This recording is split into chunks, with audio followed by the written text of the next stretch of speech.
Yeah. Yeah. We have started recording, but I just want to say the hotel lighting is just perfect. It's always good, right? Really? In hotels. I normally hotel recordings, I mean hotel lighting sucks. Like for it because calls and stuff when we take it, hotel lighting is really bad. I think it's also like Zoom camera and everything because I'm using my work laptop and stuff. So it's like yeah, it's But doing yours its thing. looks phenomenal. Like, Yeah, wow. great. Okay, so we should start. Yeah. Hey everyone, welcome to our Mentor Spotlight series where we get to meet the incredible people behind the Nepal US Hackathon 2026 and what actually drives them to be part of this community. That being said, super duper excited today because we have our one of our mentors on board, Mr. Abhishek Rauniyar, lead data engineer at McKinsey and Co. joining us. First of all, thank you so much, Abhishek Dai, for taking out the time in your busy schedule with all your travels going on and your amazing hotel lighting. Hey, well, of course, happy to be a part of this, and I'm glad you like the lighting. I didn't set it up, but yes, it's great. Thank you so much. So let's just get straight into it. Can you please briefly introduce yourself and what is it that you exactly do? Yeah. So I'm Abhishek. I work as a lead data engineer, well, data and AI engineer at McKinsey. I've been doing this for 5 years with McKinsey. Hmm. I was working before that as a data engineer, and I came here as a computer science student about 11 years ago at this point. But so it's been a long time. But yeah, outside of that, I'm based out of Boston. And I really enjoy getting involved in these kinds of things. Like I've been doing like I'm sure we'll get into it, but I did mentorship last year. I do like I try to do as many leadership networking events with the community as I can. So this is super exciting. This is a field I'm passionate about, and I think you guys are gonna do an amazing job like you did last year. Yeah, thank you so much. That's some really nice hype up. And also the scale of this event has also grown up from last year, right?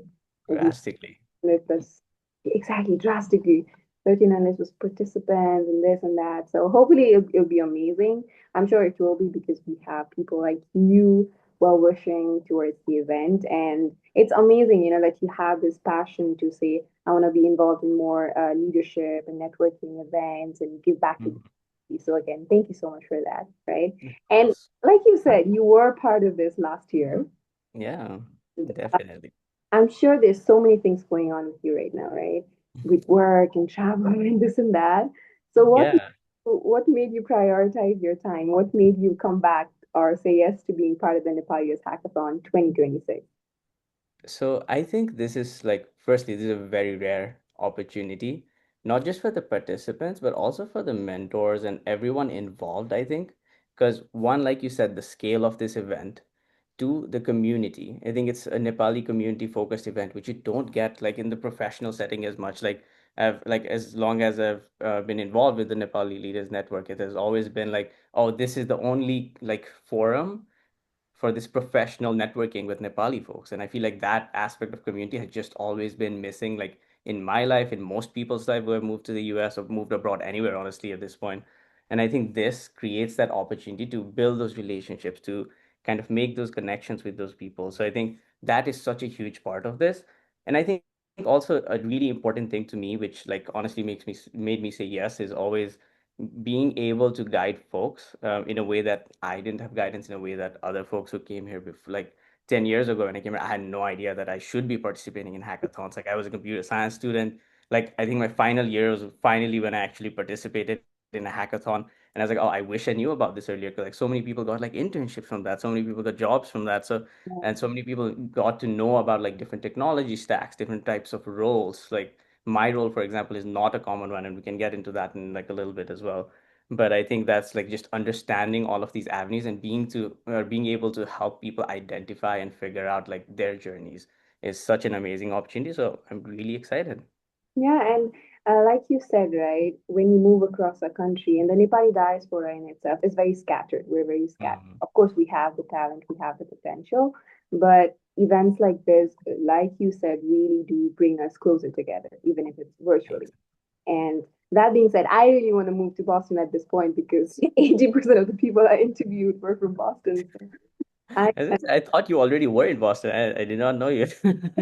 But I'm like, okay, I need to start planning and Yeah, yeah. Get your things in order. Yeah. We'll welcome you with open arms. thank you so much. I appreciate it. And like you said, right, this is something that participants and even early career professionals can actually put in their CVs. And Mhm. the faster you know something, the faster you get started on something, the more bandwidth you have, the more results you can produce faster and sooner. So, why do you think this hackathon is important right now? Not just for students, but even early career professionals who are actively working right now. So I think a couple of things for why a hackathon in general is important and why this hackathon is Yes. important. I think generally hackathons are like such a quick and easy way to get your foot in the door for something you've been wanting to do, trying to do, thinking about doing, thinking about learning. So I think like the objective for folks coming in shouldn't be, oh, I want to like obviously you want to win, right? But I feel like this is a learning opportunity more than it is a winning opportunity. And Mm-hmm. I think that is what folks really coming in should take away from this like chance is like how do I learn about something that I was really interested in? How do I learn from other folks about it? How do I learn from available like options, available projects, available teams? So I feel like there's just so much connection building and learning opportunity that you can get from this. And also like to your point, what you're saying about like putting it on your CV, putting it on your resume, I think projects when your early career are always a really good way to demonstrate real value and real impact. Because it's one thing to say I built a project in isolation and I did this one thing and it's there, versus it's a much bigger thing to say I participated in this thing, I built a story around it, I communicated a project idea, we ended up with doing so, and this is where it ended up. So I feel like that whole storyline that you can build with a hackathon is not something that you get the opportunity to do, like unless you really commit to it. And also like just being able to commit one weekend, just do nothing else, focus on this, just do grind as hard as you can, do whatever you need to do and get stuff done. Like that attitude, I think, is something that only a hackathon enables. Because like, if you're doing it by yourself, like it's difficult to maintain momentum, difficult to maintain commitment for like an entire like 48-hour period. So I think this is a fantastic opportunity to do that. Exactly. And there's the whole procrastination thing as well, right? When you're working on it, you're saying tomorrow, tomorrow, tomorrow, but Hmm. you have 48 hours and you need to get this done and you have people Exactly. expecting stuff out of you. So Yeah. it puts you in the zone, like you said. And of course, networking is a big part of it. I mean, if I was an emerging IT technician or an engineer and me getting to speak with someone who's had 5 years plus experience, is based out of Boston, is working at McKinsey and Go, that would be like gold mine right there, right? And Yeah. it's crazy that these people are actually willing to speak to you and tell you how they did it and how you should do it. So I'm thinking of switching my career at this point. So Yeah, maybe we'll pull you in, and this will be fun. And yeah, no, I think there's definitely a lot of, sorry. sorry, all the influential pressure that I'm getting. Yeah, with the interviews, 28 interviews. Sure. I'm sure that has something to do with it. Course. And amazing. So you were a part of this last time, and being a mentor last time, right? What were some of the common mistakes that you saw participants making, and how would you suggest them to like kind of avoid it this year at least? Yeah, I think and this is good advice for like general hackathon or anytime you apply and then you build something in a short amount of time. I feel like a lot of people sometimes end up starting with the solution, not with the problem. I think people are excited. They're like, oh, let's do this, let's build this, and everyone just starts coding right away. There's like, oh, you're gonna do this, you're gonna do this, you're gonna do this. You start developing, but the end state and like the actual problem and how you'll solve it is sometimes like you often miss that perspective. Mm. Like also coming from consulting, like this is what like I do like an expanded version of this on a regular. Like I have like 4 month projects, I have 3 month projects, I have 6 month projects. Like it's a short timeline to build something that will last, build something that scales, build something that helps enhance like solve a real world problem, right? So I think thinking about that problem first and identifying your story around solving that problem is so important early, because otherwise you'll always get lost in the sauce. Like this is common. You see this in every hackathon. There'll be like people are like, oh, I want to build this really cool thing, but like how you communicate the story around what are the steps to get there, what how do you break your problem down into like smaller sections so you can solve this in like in incremental chunks. That perspective is really important to bring into a hackathon. So I think it's less like the technical challenges I always see more like the product and like kind of this business mindset, the prioritization challenges that folks run into in a hackathon setting. So Yeah, we'll definitely suggest for people prioritize ruthlessly when yeah. building a hackathon. And take baby steps, right? Don't just jump into something. Exactly. You don't wanna take you wanna take small bites of the apple. You don't wanna shove the whole thing in your mouth at once. So very important to break your problem down and figure out what pieces are most important to solve and start prioritizing that way. Yeah, that is definitely something that we can use not just in hackathon setting, I think, but in life itself as well, right? 1000%. A This thousand. is yeah, and like I was saying, like this is like my role right now as because it's not just a data and AI engineer, it's like more a consulting data and AI engineer. So it's a lot of like being able to move very, very, very quickly in situations where you still need to build something that is like that can be proven to scale, that can succeed in a real world setting with like millions and millions of users. So things of that nature, you really have to be very, very specific about what you're solving, and you have to be very careful about kind of the decisions you make around prioritization and around kind of identifying what is most important for your specific problem statement. Wow, Abhishek, you're very smart and intelligent, I have to say. Oh, you flatter me. No, Come on. anyone can do it. Anyone can do it. Oh, There is nothing special about what I do that I'm sure all our amazing participants, the team, anyone can do it. And Uh, okay, so that being said, right, on this note, I mean, like you said, there might be a lot of other individuals or thousands of individuals who are as smart as you, as intelligent as you, but they're not in the same position as you. They have made some steps or something that done. I mean, this interview itself, there are Mhm. people far eloquent and far better vocabulary and stuff like that who'd be doing this, but I am somehow in here taking this interview with you. I don't know, making some funny jokes at some point, You're trying to doing be. amazing. Don't worry. Um, So, so yeah, it's often the choices that people make and also meeting the right people at the right time, right? And mm, you mentioned that you love mentoring these young folks and you, introduce them to opportunities that you were not introduced in your time. So how was mm. like the whole mentoring session and how was it like in last hackathon? And what would you expect out of this hackathon? Yeah, so from a mentor perspective, last hackathon actually, like a couple of the teams that I mentored, they actually stayed pretty close with me. Like I still have like two, three folks who still reach out to me, like on LinkedIn a whole year later, right? Like I still talk to them. I review their resume. They talk to me about roles. Like I'm always happy to refer them in situations where it matters and where it makes sense. So I think like just those the relationship that we built last year. I expect to continue building those this year. I Mhm. think in the actual mentor session, so if you want to focus like more on the hackathon side, the how I approached those sessions was essentially what does the team need most of me? And what was most effective that I found personally was when the team had a clear perspective on this is the problem I want to solve with you. And this is the other secondary problem that we can get to if we have time. Like sequence your problem, sequence what you want to talk about, and then bring a very clear perspective on what success for that particular problem would mean. Like if I get XYZ done for this particular problem, then I think this was a valuable mentorship session.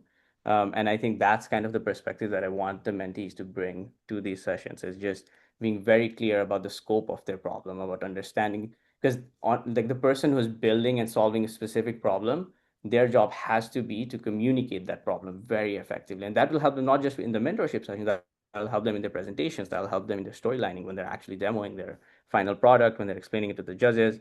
Like all of this needs to be like taken into account. So I think just having that clear perspective coming into the sessions about what they want to solve is probably the most important. And then obviously, like I come from a technical background, so I can offer technical expertise. I can offer AI expertise.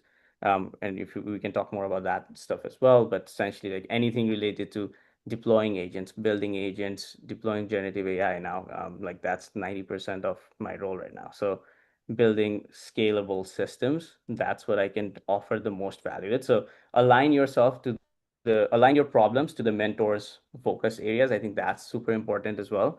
I think you guys did a good job asking what each mentor's specific areas of expertise is. So just aligning to that and being prepared for the type of problems that a mentor can help solve will really help mentees get the most out of these sessions. Yes, exactly. And then it's amazing that you mentioned that you're still in touch with them after a year, right? And Exactly. Yeah. that's crazy. I mean, I can see why you're an amazing speaker and you're very friendly as well. So it must have been easy, but that's some real value right there, right? They can always 100%. follow up. They can always ask you a question. And again, this is the whole reason Nepali Leaders Network is coming together and doing this whole thing. So I'm Yeah.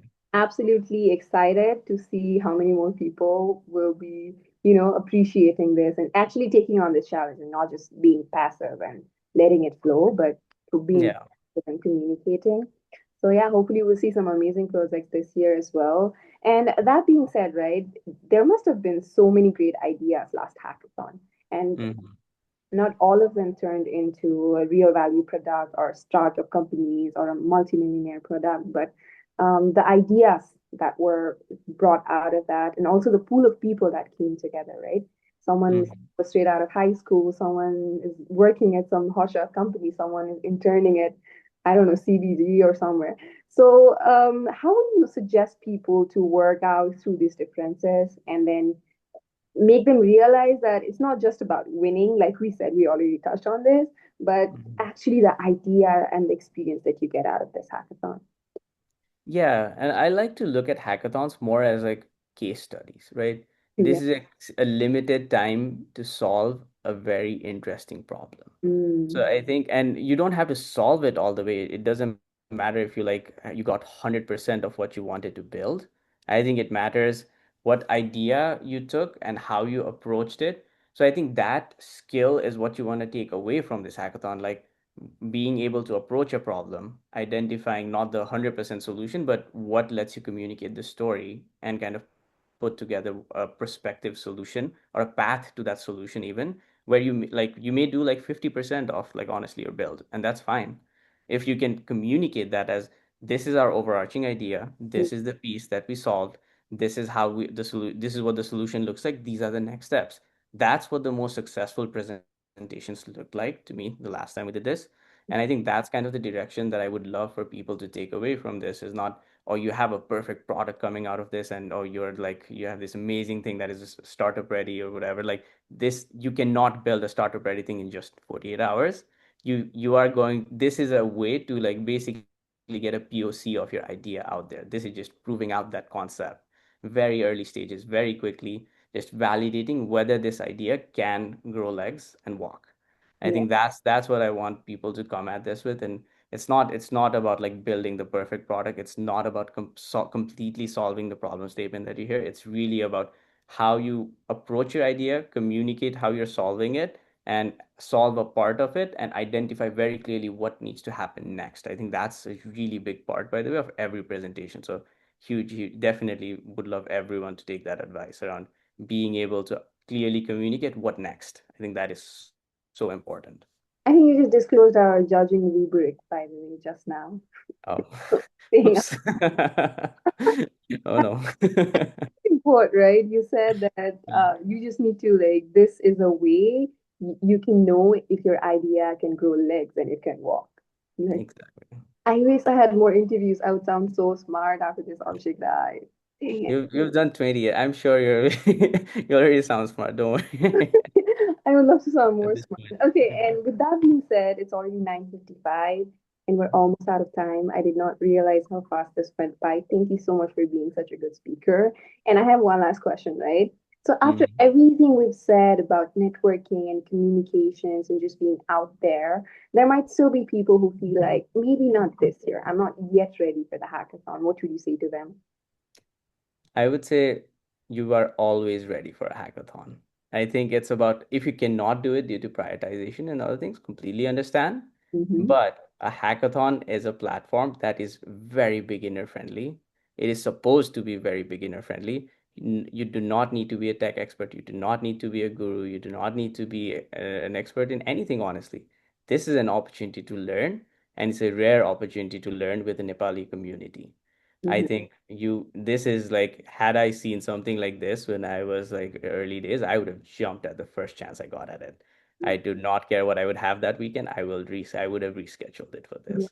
That like this is an opportunity that will go a long way for you. So please take that away from this. If you didn't do it this year, still reach out to folks, still kind of look at the ideas, see what worked, like get engaged. This is a community. This is not a one-time thing. Mhm. I think you're contributing to a community and you're joining a community. So I think being able to engage with that community is what you want to take away, and then involve yourself next year.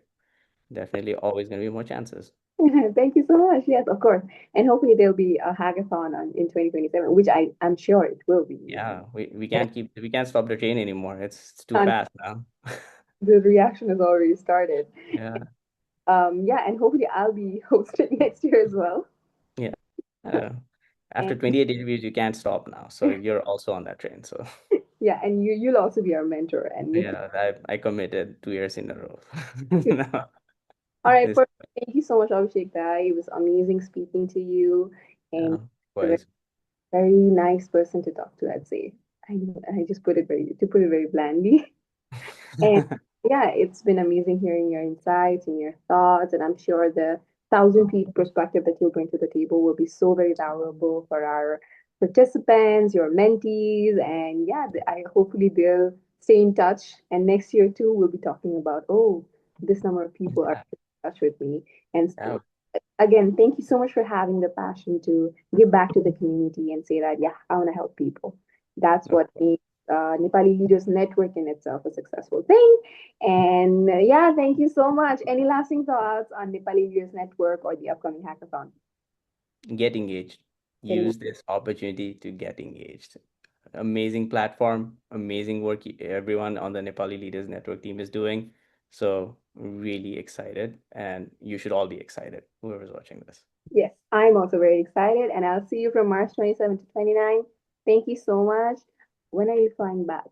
Very soon, or Um, Flying back on Saturday, so I'm staying. This is the rare occasion where I'm staying a Friday. Normally, it's like Monday to Thursday, but this weekend I'm staying a Friday to enjoy Toronto a little bit more and catch up with old friends. have fun. Canada has some amazing bars and hikes and right. Yes, come on, Arch. Toronto has amazing bars. I think after New York, I would say North America cities probably one of the best ones. So Okay, I'll add that. thank on your bucket list, another 6 months. Another 6 months. Yeah. Thank you Thank so much, guys. Have a good night. Have a safe flight back you. Good home. night. See you soon. Bye bye. Thank You you. guys.